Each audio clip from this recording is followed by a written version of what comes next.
2 months our summer vacation. So today we have with us Miss Devika V. I think most of you are familiar with her because she had been with us in a research forum last year, uh, in which she communicated with us about busking, which was a pretty new area for most of us. So today she is again with us. For those who do not know her, I am again introducing her. She's an assistant professor of literature at St. Albert's Autonomous College, Ernakulam. Uh, Having grown up with her father's visual storytelling and her mother's oral storytelling, she continues. She loves storytelling as well as she continues to be a storyteller through her blog and through her Instagram handle, Forest Child. Uh, her blog is titled The Storyteller Story. She is a uh, TED talk TED speaker as well as busker. She also works with Amara Foundation as well as Sugha Foundation. Today she is going to speak with us on the luxury of grieving. So I welcome you, ma'am, to our research forum. I welcome all the other students, research scholars, as well as our teachers to the research forum. And now the floor is yours, ma'am. Hi. Yeah, thank you, Sayuja. Am I audible? Yes, ma'am, you are audible. Okay, yeah. Okay, thank you. Hi. Good afternoon, everyone. This is, in fact, the second time that I'm getting a chance to come to the Department of English and Research Forum at the University of Calicut. And the last time I was here also was following how I was introduced by Niyati. And she asked me if this could be possible. And I was very happy to hear that, very humbled uh, because I was getting another opportunity to speak to a group of very bright young students, very research oriented, and very much into literature and everything associated with it. So, anyways, when I was asked to speak, or when I was asked to give a short introduction on what I would be speaking, I chose not to do something heavily academic, mainly because that would inevitably be there as a part of our discussions, especially since all of us are in the academic circle as students and learning facilitators and teachers. So I wanted to do something different. I wanted to speak about uh, something which is a part of all of our lives, but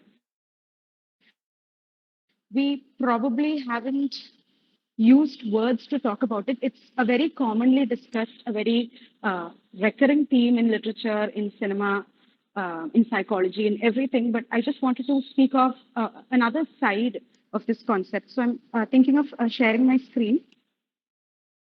So you can just tell me if it's visible. Please give me a minute.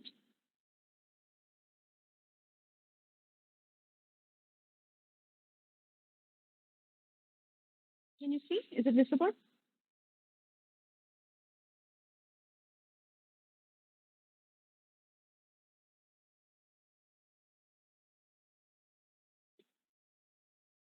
Is it visible? Can anyone confirm?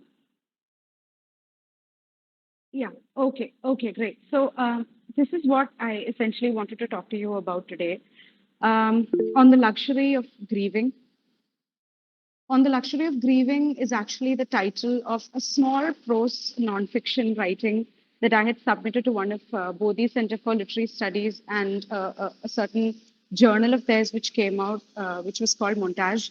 So, on the Luxury of Grieving was a writing which was born from observing, understanding, and in retrospect, analyzing the way loss brings grief and the way grief deeply affects not just us, human beings, or the people who are essentially going through it emotionally, psychologically, mentally, however you would want to put it, but it also sometimes changes the environment or the spaces that we occupy, almost as if that element is also grieving with us. And there is a certain relationship that we have with the physical spaces that we occupy as we are grieving or trying to make sense of the enormity of grief. I was trying to trace the etymological origins of the word grief, and I was brought into a number of different ways in which grief was described. A lot of ways, but these are some of the ones that I found quite significant. The first one, it comes from the old French word grief, which essentially means hardship, suffering, pain, bodily affliction, etc. And from the Latin word greve, which means wrong, grievance, injustice, misfortune, calamity. And it also refers to being afflicted, a burden, a sense of oppression. But most significantly, it meant that something was heavy, that something was weighty, like something was weighing on you as an individual in one way or the other. What I found common in all of these ways in which the word grief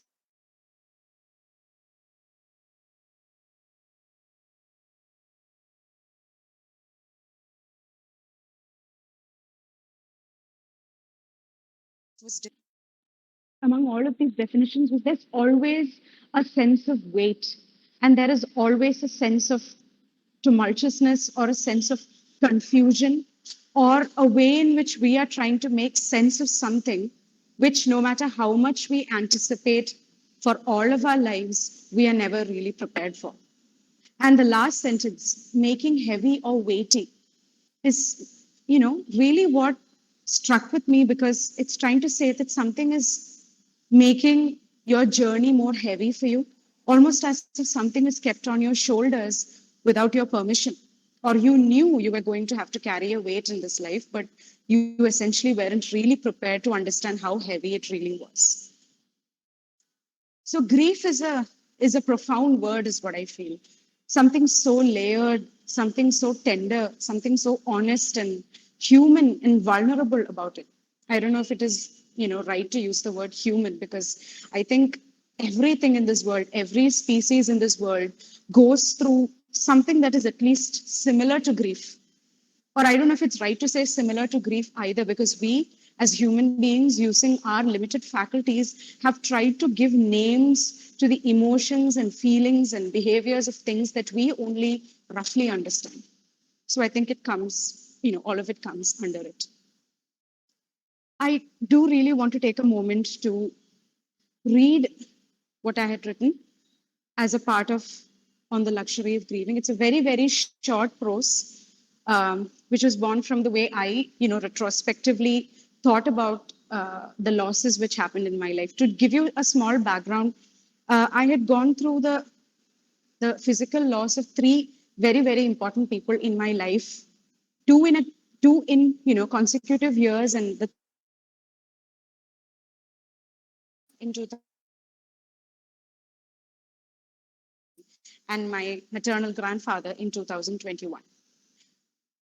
And every single loss that I just mentioned happened in different houses. My father's loss was in our house, my grandmother's loss was in our native place, and my grandfather was with my uncle, and that is where he passed away. And I think as literature students, we do have a tendency to be very, very observant about the things that happen around us. We have a tendency to analyze everything. So I unconsciously was absorbing a lot of different changes which were happening around me following the loss of these people because I had a lot of time to wander around from one room to the other, from one space to the other. I had the ability or the chance to see the way a lot of people in that household was dealing with the loss of the said person and their relationship to the house and the way the house was, everything I felt was, reverberating with the effects of the loss of someone who was very, very, very dear. So I'm just very quickly going to read through this prose on the luxury of grieving. Shall I do that? Are you guys ready? Can I do that? Shall I start reading if you're ready?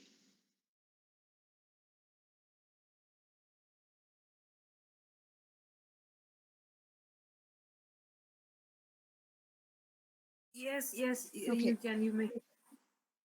Okay, all right, thank you. So, on the luxury of grieving, the house was open, vulnerable, understanding. The windows were open, the doors were open, and the kitchen cupboards were open. People breezed in and out through the doors. Glasses after glasses of tea were served to the breezes of people. Conversations merged, voices mixed, a gathering utterly devoid of all other expressions except sorrow. The house and all in it were still stunned by shock.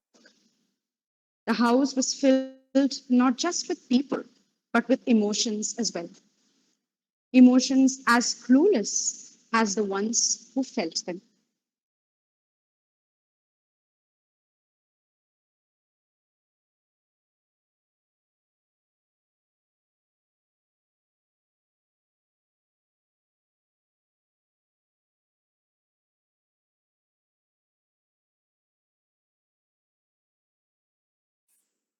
Hello, Devika, you are not The house audible. was filled and happening. Yeah, Time for anything else.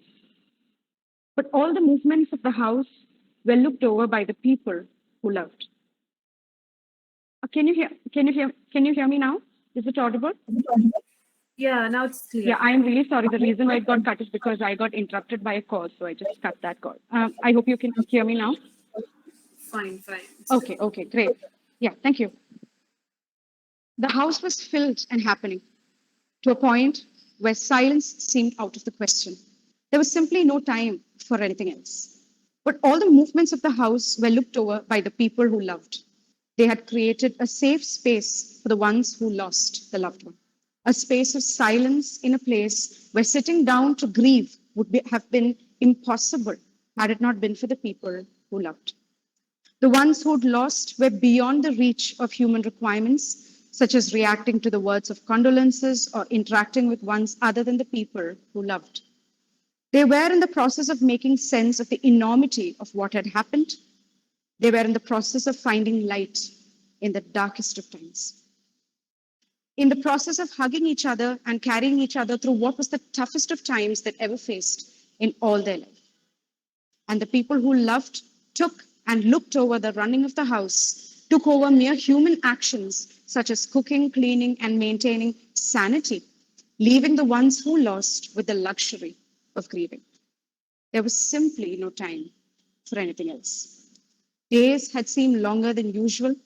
Life had seemed slower than usual. It didn't seem like something one had to devote thought to while being present in the action. She hadn't realized that this was grieving. The house, for the longest time, was this a haven for grieving, a haven of luxury in a world wallowing in the rising lack of kindness. Protected by the people who loved, she held her mother and herself in a knitted blanket of the precious gift of being taken care of by the people who loved, the real protectors. No one asked them to hold their tears, no one told them to be stronger, and no one requested them to run back to the daily. In the process of healing, the space for grieving without the guilt of the daily was a blessing, and they indulged in that luxury. There was simply no time for anything else. She hadn't realized that this wasn't something everyone had. Months later, while on the path of healing, it occurred to her that she was lucky. It occurred to her that grieving was a luxury when you didn't have to think of going back to work to run the family the following day. It occurred to her that grieving was a luxury when you had a family who loved you and held you close, making sure that you had the time to cry and let yourself be.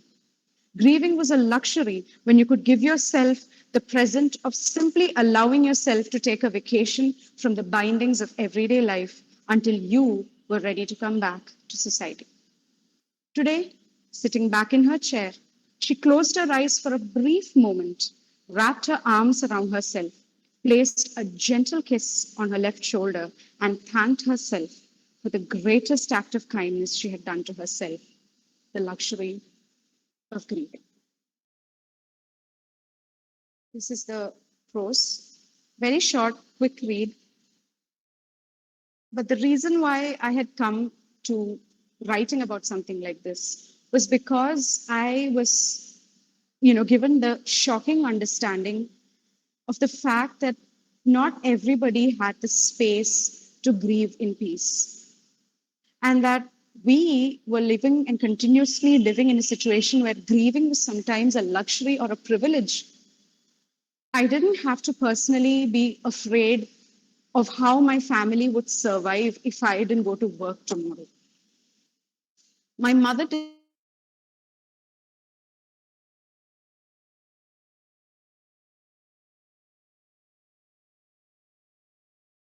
to worry about it either. As it literally felt the entire world had disintegrated and everything had to start from the first. So, on the luxury of grieving was born from the understanding that grief is an amalgamation of so many things, of so many feelings, of so many emotions, of so many layers of situations and circumstances that we, as very, very vulnerable people, have to allow ourselves to pass through and hope that we emerge at the end of this long, long journey.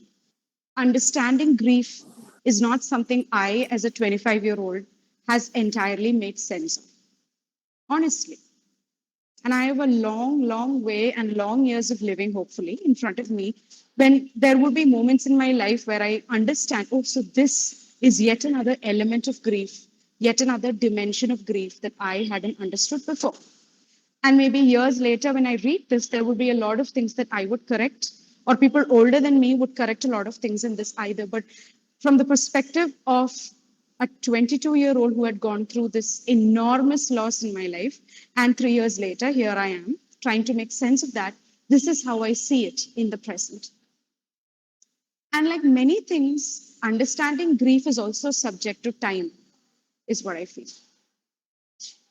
Now, the reason why I brought out something like this to discuss was because the idea of grief that is born from loss has the capacity to affect the things around us as well. The example that I'm going to use here is the example of my own house. My mother is obsessively clean and she wants the house to be spick and span. But it was the last thing on her mind when she had lost her husband. The kitchen was entirely and completely taken over by family members. Loads and loads of tea and food were made for the constant flow of people who came and left the house at all times. My mother, somewhere at the back of her mind, was worried about her house, but it was largely overpowered by the impossibility of the situation to which she had been pushed. I had a little more strength in me to walk around the house, and I had seen how people were constantly flowing from one room to the next. And it was almost as if the very environment of the house, the very breathing ability of the house had changed because one person had simply moved out of the scene. A year later, in my native house, my grandmother's loud talking, inflected by a very, very deep and amusing Trishur accent, was not going to ring on the walls at all. And her constantly, energetic presence was also lacking. But that was not just it. Somehow the house had seemed to lose the life that she solely had a huge role in giving to that particular house. When my grandfather passed in my uncle's house, I still remember my uncle, one of the most stablest people that I had seen, would be so overtaken, so anxious when he's doing things in the house that he would drop things, he would forget things, and my mother or his wife or my mother's sister would run in to aid him with what he needed. All of us tried our best to stay together, but sometimes one person or the other would be missing, and that person would be occupying a separate room and trying to make sense of the shock that had happened. Things changed, time passed, but the environment, just like the human beings, the environment of the house, just like the human beings who occupied that particular house, took a very, very long time to come back to a semblance of what life used to be before that. If you notice, all of us have at some point or the other lost someone. But if you've lost someone very close, you would observe that loss is very physical as well. The washing machine washes a lot of clothes every day, but one set of clothes, which used to come out of the machine regularly, stopped visiting the cycle. And that was the set of clothes worn by the person who was no longer there. It's the same everywhere. There will be unused footwear, there will be unused eyewear, there will be unused clothes, suitcases, and so many physical things, so many materials which were worn by the person who's no longer there, that it now occupies a physical space in your house, but you simply don't know what to do with it anymore, to a point where it integrates into your life in a different way. Even now, my father's clothes are a part of the washing machine routine, his t-shirts, his shirts, because I wear them. But it's still different, but at least the clothing has the lifespan that it's supposed to have. A cloth's supposed to be worn, and it's going through that process over a period of time. So it's not just, I mean, according to me, at least that's what I felt. It's not just our lives, our minds, our emotions, and our feelings, which are sort of mixed up and made chaotic by the loss of someone or the process of grief, but it is also every single materialistic element that was associated with that person. And I almost feel like the house knows that this is what is happening. Maria Popova is a Bulgarian American writer. She has brought out a book called Figuring, and she has a very, very interesting weekly online newsletter, which is called The Marginalian. It used to be called Brain Pickings, but now it's called The Marginalian. And Popova brings out a huge collection of analysis that she does on the basis of literature, mostly literature, sometimes cinema, a lot of things like that. And Maria Popova had written one of her newsletters was about the idea of grief and how, since time immemorial, grief has been a recurring theme or a recurring element in literature for so long. നഷ്ടത്തെക്കുറിച്ചല്ലെങ്കിൽ നഷ്ടം നമ്മളിൽ കൊണ്ടുവരുന്ന വ്യത്യാസങ്ങളെക്കുറിച്ച്, വളർച്ചയെക്കുറിച്ച് സംസാരിക്കാത്ത എഴുത്തുകാര് അന്നും ഉണ്ടായിട്ടില്ല, ഇന്നുമില്ല. ഏതെങ്കിലും തരത്തിൽ എന്തെങ്കിലും നഷ്ടപ്പെട്ടവരാണ് എല്ലാ മനുഷ്യരും. വ്യക്തികളായിരിക്കാം, വികാരങ്ങളായിരിക്കാം, സ്വപ്നങ്ങളായിരിക്കാം, വിചാരങ്ങളായിരിക്കാം, എന്ത് വേണമെങ്കിലും ആയിക്കോട്ടെ. പക്ഷെ ഒന്നല്ലെങ്കിൽ മറ്റൊരു തരത്തിൽ എന്തെങ്കിലും നഷ്ടപ്പെടാത്തതായിട്ടുള്ള മനുഷ്യരുണ്ടെന്ന് തോന്നുന്നില്ല. ഒരു സാഹിത്യവും ഒന്നുമില്ലായ്മയിൽ നിന്നും ജനിക്കുന്നതാണെന്ന് എനിക്ക് തോന്നുന്നില്ല. ഒരു മനുഷ്യൻ, ഒരു വ്യക്തി എന്ത് തരത്തിലുള്ള എഴുത്ത് ചെയ്യാൻ ശ്രമിച്ചാലും അത് അവർക്ക് ലോകത്തെ മനസ്സിലായിട്ടുള്ള രീതിയിൽ നിന്നും അല്ലെങ്കിൽ ലോകത്തെ മനസ്സിലായിട്ടില്ല എന്നുള്ളതിൽ നിന്നും ജനിക്കുന്ന എഴുത്തുകളാണ്.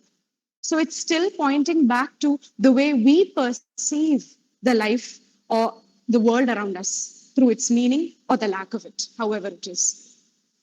So literature since time immemorial has always reflected on grief. Maria Popova had especially taken the examples of the writings of Emily Dickinson and how since Seneca to Dickinson and all the writers in between and then, grief had been a recurring theme in a lot of poetry, in a lot of novels, in a lot of short stories, a lot of drama. Grief was a recurring theme. And this is what Popova herself had written about grief. Because the price of living wholeheartedly, which is the only way worth living, according to her, is the heartbreak of many losses. The loss of love to dissolution, distance, or death, the loss of the body to gravity and time. And because loss leaves in its wake an experience so private, yet so universal, the common record of human experience that we call literature is replete with the reflections of grief. We try to study grief in different ways, through different angles, in different elements. Even saying that the idea of grief does not exist or does not matter is a way of trying to make sense of grief. When we talk about the lack of something, that is also a way of trying to make sense of that thing. No matter what book, what poetry, whatever interests you, whatever brings a stir in you, whatever causes you to want to know more, was born from someone trying to make sense of something or the lack of that.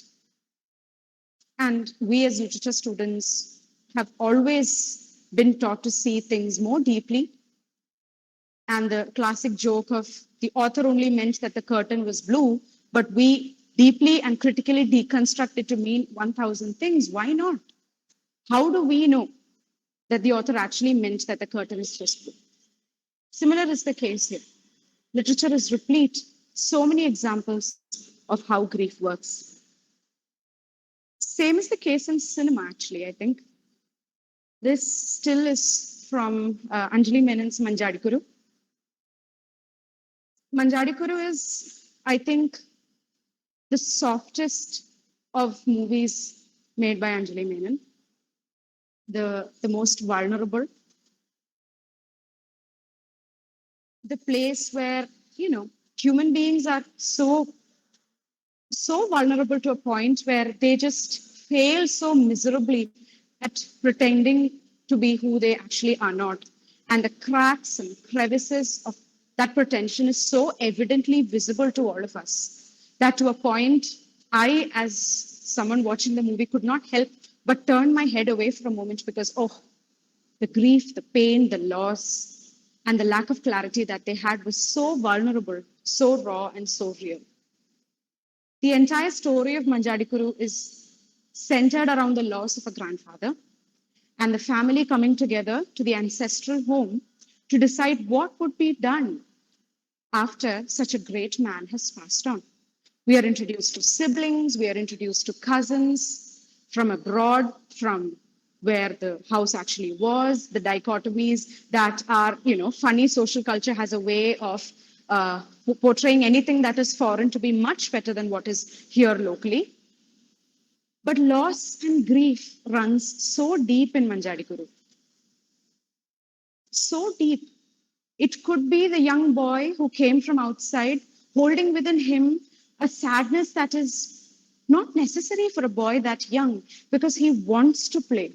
He wants to run around in the mud. And his cousins want him to join them, but he's asked not to do that.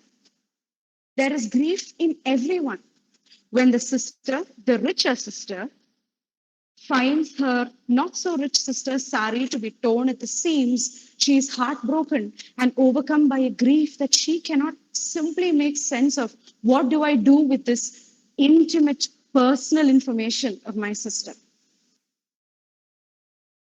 The tearing of clothes worn by someone close to you is personal, is intimate if you look at it. The husband who stands outside the door, listening to his own wife comment on how she has come to terms with the kind of married life that she has had, he walks away with a face full of sadness and grief because he does not know what to do with this information. He seems to love his wife and she him, but somewhere in that relationship is someone who made a peace pact with what she really didn't want. Manjadikuru is much more than the running of children, them having fun in the native place. Young children are not very deeply affected by the loss of someone, or the memory remains back in them and it resurfaces maybe after a very long period of time when they make sense of the idea of grief and remember, I have lost someone before this. It must have been grief. If life allows the time for you to think about it, that is. Manjadikuru is about the grief that different people feel for different things in different ways, in different ages of their lives, and how the loss of someone is made sense of by different people in different ages from different circumstances in such different ways that we cannot help but notice it. Be it literature, be it cinema, be it music, be it anything, we as human beings have always, always, always tried to make sense of grief. The luxury of being able to grieve, the lack of that luxury, and trying to somehow fit the need to make sense of grief in the rat race that everybody is asked to run in such a busy world.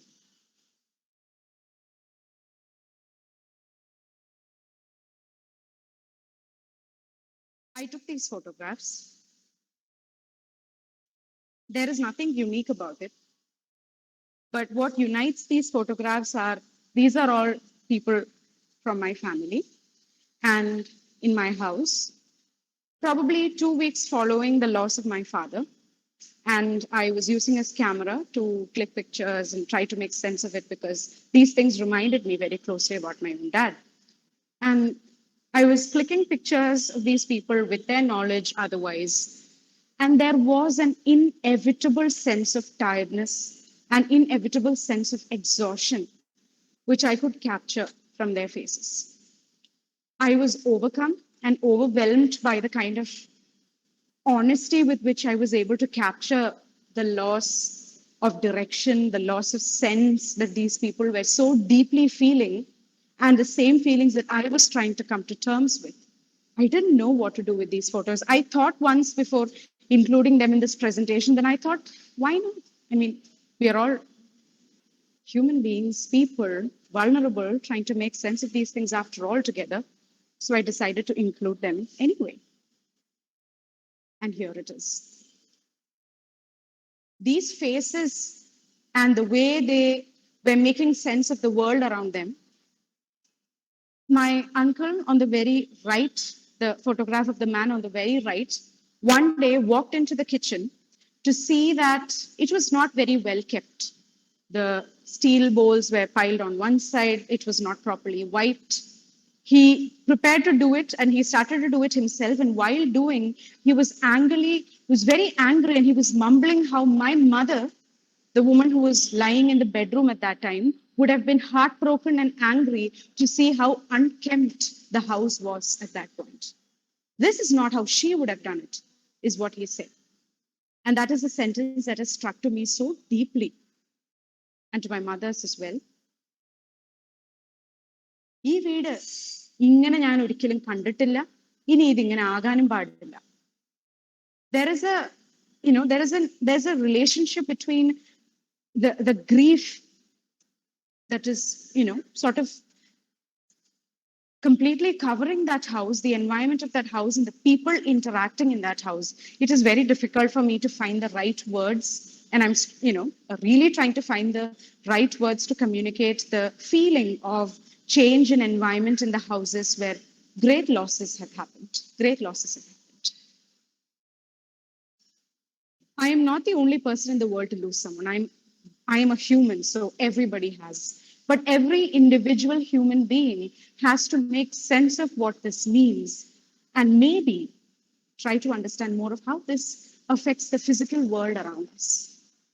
Grief is not manifest just in the way we think or feel, but it is also manifest in the very physical and external relationships that we have with it as well.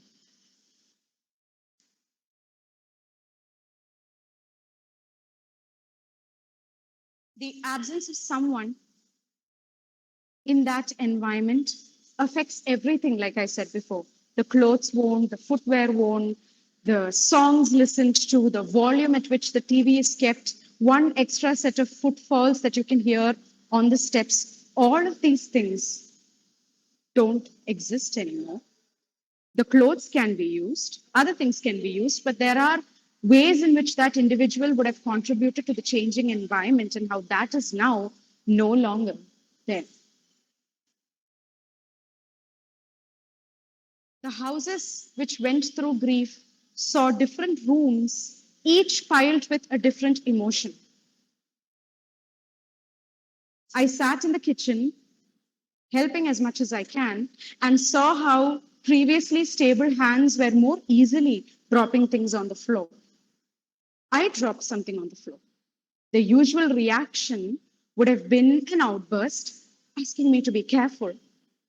But this time, that was not what happened. Somebody else very patiently came in, took what fell from my hands, wiped the floor, and just carried on. And I carried on to sit back on the countertop, watching others do something or the other. The interaction had a different definition, had a different meaning now. It would go back to what it used to be. I would drop things and I would be chastised for that. But at that point, the house was too weak to bother. The floors were no longer that important. The cleanliness of the countertop was no longer that important. It was not really important that the beds were not done properly, because there were larger things to worry about at that point. But the unkept bed, the uncleaned countertop, the dirty floor were all different physical ways of trying to show that cut us some slack, because this house and its people are grieving and trying to make sense.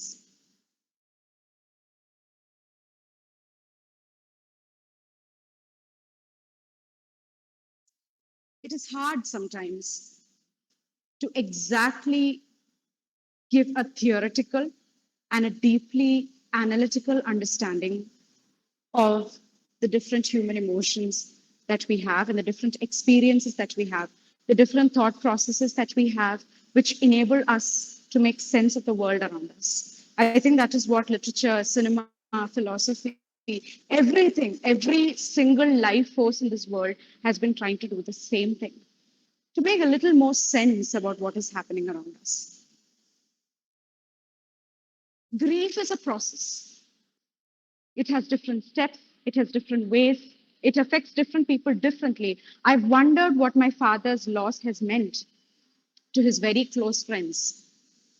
It is there in a similar car number that a friend took. It is there in how their eyes light up, but then dim down when remembering stories about him. It's there in the greater tenderness in their voices when they see me, because it's not the same anymore. Friends lose friends, children lose parents, parents lose kids, we lose dreams, but we grow through all of that. We heal through all of that. Because as the cliche saying goes, it is actually through the cracks that the light comes in, or if we open windows, if we allow the light to come in.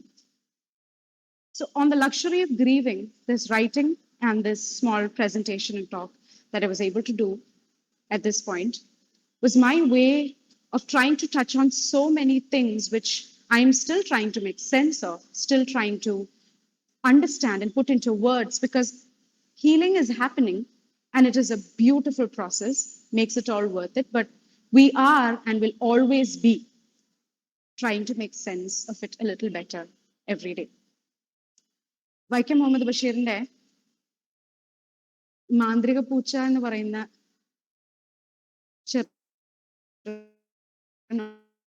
Novel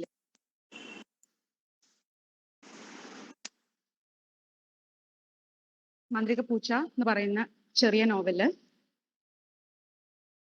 ടൗണിൽ പോയിട്ട് തിരിച്ചു വരുന്ന ബഷീർ അവരുടെ വീട്ടിൽ സ്ഥിരം വരുന്ന സ്വാമി സന്യാസി കിടക്കുന്ന ഇടം തപ്പി പോവുകയും അതൊരു റെയിൽവേ ഓവർബ്രിഡ്ജിന് കീഴെയാണ്. അതിന് കീഴെ കിടന്നു കഴിഞ്ഞാൽ ഭൂമിയെയും താഴെ കിടക്കുന്ന സ്വാമിജിയെയും അവിടെ കിടക്കുന്ന ഒന്ന് രണ്ട് പാത്രങ്ങളെയും വിറക് കഷ്ണങ്ങളെയും ഒക്കെ പ്രകമ്പനം കൊള്ളിച്ചുകൊണ്ട് തീവണ്ടികൾ ഇങ്ങനെ മേളിക്കൂടെ പോയിക്കൊണ്ടേയിരിക്കും, ഒന്നിനു പുറകെ ഒന്നായി, അതിനു പുറകെ മറ്റും. പ്രകമ്പനം കൊള്ളുമ്പോൾ ഈ ഭൂമി മുഴുവൻ ഇളകുന്നത് പോലെ തോന്നും. ആ ട്രെയിൻ പോകുന്ന ആ ഒരു സ്ഥലത്തുള്ളതിന് മാത്രമേ ഈ പ്രകമ്പനം ഉള്ളൂ, പക്ഷെ അവിടെ കിടക്കുന്ന നമുക്ക് ഈ ലോകം മുഴുവൻ വിറകൊള്ളുന്നത് പോലെ തോന്നും. എന്നെ വളരെയധികം വളരെ ഡീപ്പായിട്ട് എഫക്ട് ചെയ്തിട്ടുള്ള വരികളാണിത്. സ്വാമിജി കിടക്കുന്നത്, അല്ലെങ്കിൽ ആ സന്യാസിവര്യൻ കിടക്കുന്നത് കാണുന്നത് ബഷീർ ഇങ്ങനെയാണ് ഡിസ്ക്രൈബ് ചെയ്യുന്നത്. ആ മനുഷ്യൻ അവിടെ കിടക്കുന്നു, ഉദ്യോഗവും വീടും പുരയിടങ്ങളും എല്ലാ സുഖങ്ങളും ഉപേക്ഷിച്ച് അവിടെ കിടക്കുന്നു. ലോകങ്ങളായ എല്ലാ ലോകങ്ങളും സൃഷ്ടിച്ച ദൈവമേ, അമ്പലങ്ങൾ, പള്ളികൾ, ആരാധനാ കേന്ദ്രങ്ങൾ, ആൾദൈവങ്ങൾ, കാളകൾ, കല്ലുകൾ, മരങ്ങൾ, സങ്കല്പങ്ങൾ, അവതാരങ്ങൾ, സംഭവാമി യുഗേയുഗേ. ആ മനുഷ്യൻ അവിടെ കിടക്കും, ഉദ്യോഗവും വീടും പുരയിടങ്ങളും എല്ലാ സുഖങ്ങളും ഉപേക്ഷിച്ച് അവിടെ കിടക്കുന്നു. ബഷീറിന്റെ കഥകളിലുള്ള പച്ചയായ സത്യങ്ങളെക്കുറിച്ച് നമ്മൾ പ്രത്യേകം എടുത്ത് സംസാരിക്കേണ്ട ആവശ്യമില്ല എന്ന് എനിക്കറിയാം. തമാശയിലൂടെ ആണെങ്കിലും, ചിലപ്പോൾ തമാശയിലൂടെ അല്ലാതെ പറഞ്ഞാൽ നമ്മളെ തകർത്ത് കളയാൻ മാത്രം സങ്കടങ്ങളും നഷ്ടങ്ങളും വേദനകളും ആ കഥകളിൽ ഉണ്ടെന്നുള്ളതാണ്.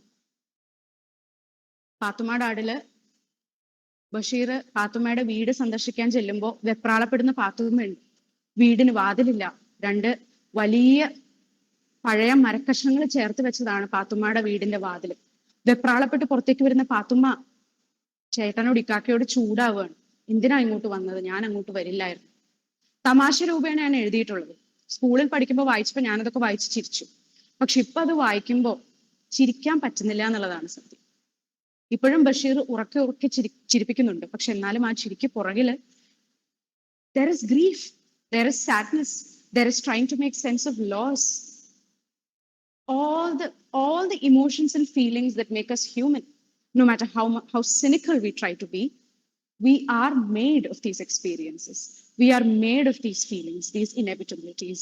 And I think what makes life so momentary, so based on the present, is because that is all we have, no matter how cliched that sounds. So on the Luxury of Grieving was a very, very humble way of trying to understand the journey that human lives often go through, making sense of the things that happen around us, hoping that we will be kinder to each other, we'll hold each other closer. And because I know that we are going to work as much as we can to move into the future, because, hey, that is what we have always done. And these losses have given me greater clarity about life, about the joy that you really don't have to hunt to find, about the beauty of the impermanence of our lives, and how healing is going to make us better people. And grieving is not, never, and ever will be a weakness. With that, I've come to the end of my presentation. I hope I was able to make some sense about what I was trying to talk about. I hope I was able to formulate the many, many, thoughts which were basically coming into my head. I tried my best to bring them together because it's a very beautiful, it's a very soft and a kind space, and I wanted to be kind to myself as well. So I would like to take this opportunity to, say a huge thank you to Niyati first, because she was kind enough to give me another chance.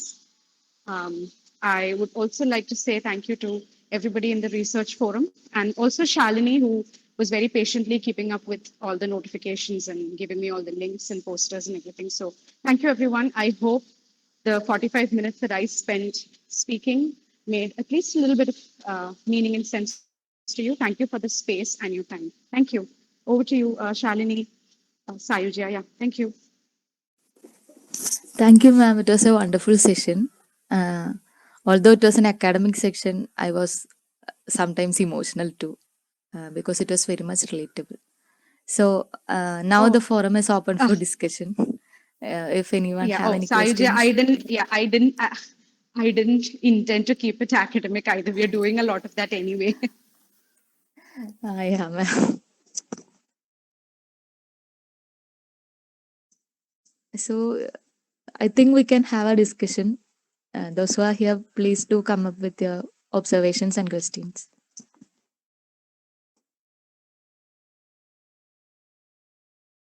Since I said it was something personal, I think after we had such an experience at home, I have heard my mother commenting several times that all we have a lot of forwarded messages in WhatsApp saying that today is the important day.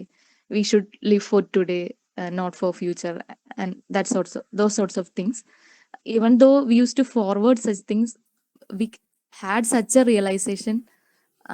It is after the loss of my father. I have heard several times my mother commenting so. I think it is one of my observation.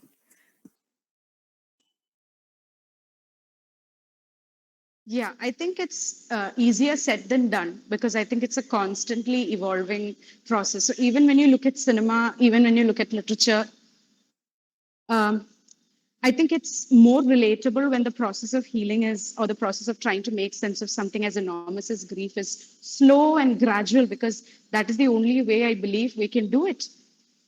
Because, like I said, no matter how prepared we are, we are always going to we are for it. We are never prepared when we actually go through it.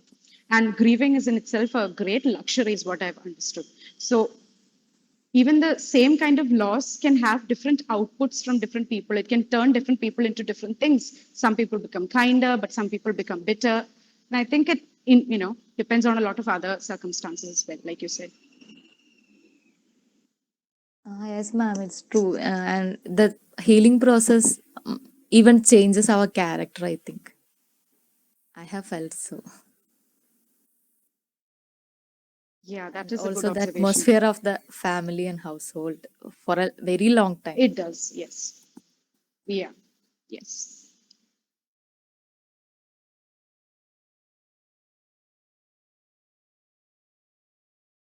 Others, please do come up with some observations or questions.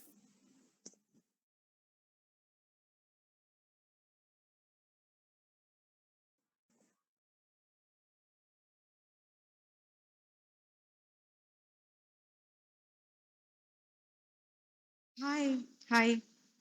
Yes, hi, Shalini. Yeah.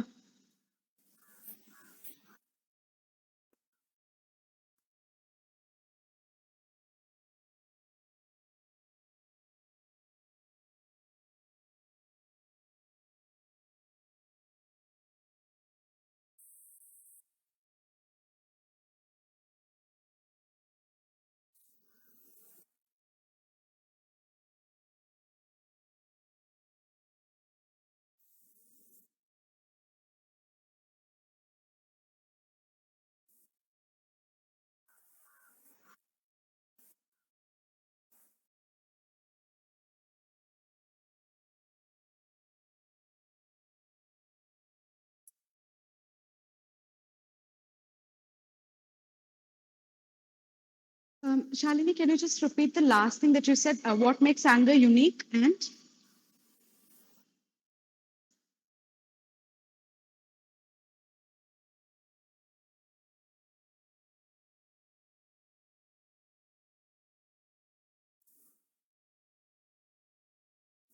oh wow, that's a very profound question. I have seen people. I have seen people. Like when I say I've seen people, I've not. I have a very limited life experience, most definitely, and all my views and expressions and things I try to say are based off of the very. I understand. I completely understand the limitations of the experiences I've had, but from what I've seen, I do believe that really, like the quote says, anger is, I think, an expression because deep down in that sense of anger or the expression of anger, there is a way of, or there is someone who's very, very trying very hard to make sense of something that they were not really ready to accept. And they might be wondering why life had decided to throw such a rock in their face.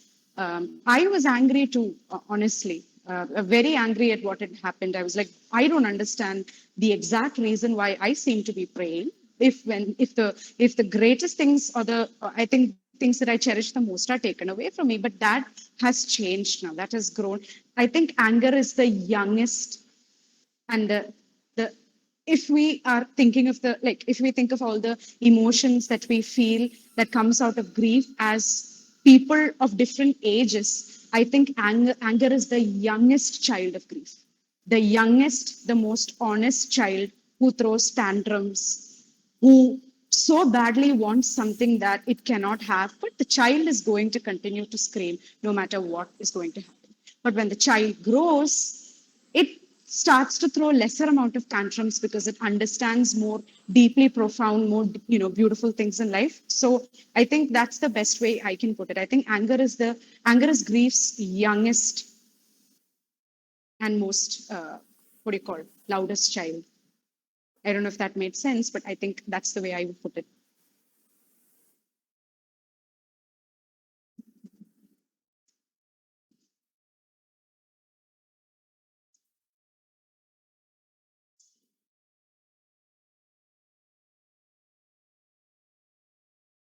Oh, thank you for the question. I do think there's a question in the chat box.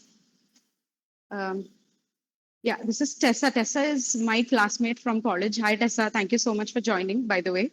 Um, the impossibility of the situation. And when you said grief has layers to it, I noticed how grief creates ripples in relationships as well. Oh, yeah. I mean, uh, I think that's true. I think that's a more than a question. That's a statement. So I think if even the others can respond to that.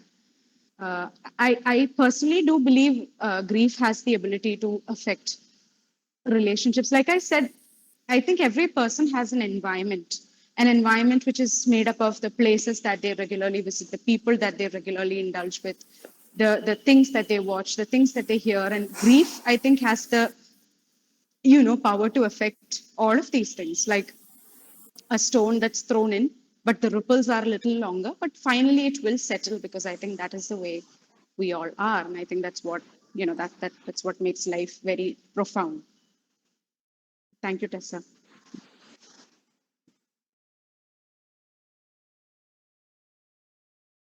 Ma'am, to add to what Shalini said, she said there are several stages for grief, including denial. So, do you think the role of denial has a um major role in coping up with our grief?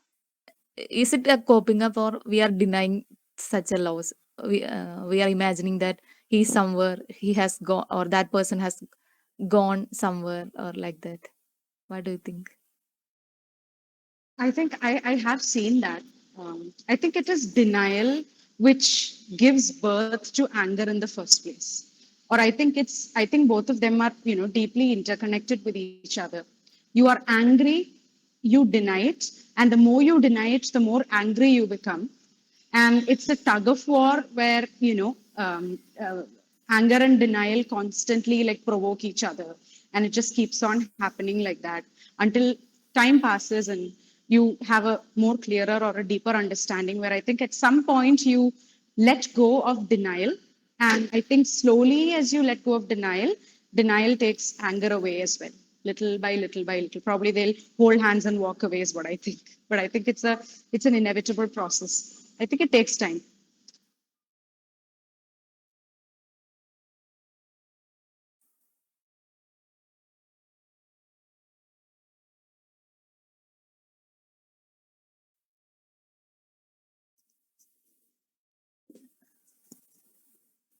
Is there any more questions?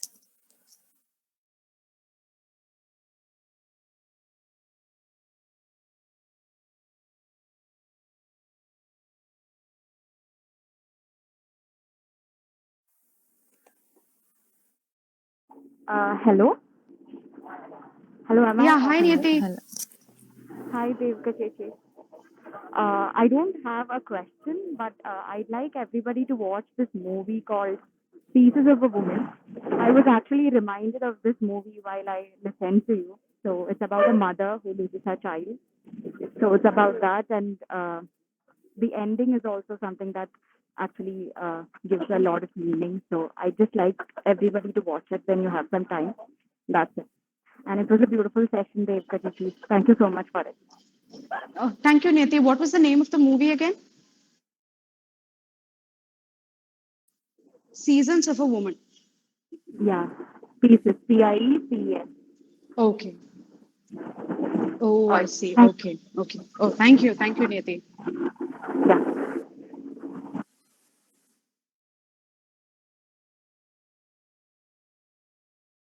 Hope I'm audible. Uh, Yes, ma'am. Yes. uh, this presentation has really blurred the what do you say, the division between subjective, objective, personal, universal, because and you have really made a a change, a different way of presentation, or the into the academics you have brought the personal. And I would like to add uh, uh, to your concept of grief. That is, I have read in Orhan Pamuk's Istanbul and Memories of a City.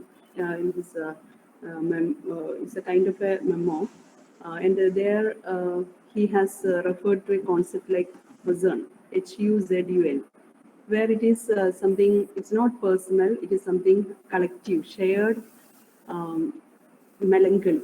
The meaning of huzn is really, it is described as melancholy sense of loss, defeat that the people of Turkey they feel, maybe because of the ruins that are present in the present day Istanbul. So I thought I was reminded about that when I heard your talk on grief, which where you have concentrated on the personal level, but this is something that Pamuk speaks about, melancholy that is shared by a group of people, the whole population of a particular city, Istanbul. Thank you. Thank you, ma'am. That was actually a very profound. Uh, I mean, I think Pamuk has a way of, uh, a very unique way in which he communicates this shared, no matter what it is, but emotions as they are shared. It could be grief or loss or bitterness, a blind anger. I think all of these things. He has a very very effective way of communicating that from the perspective of a community rather than a person.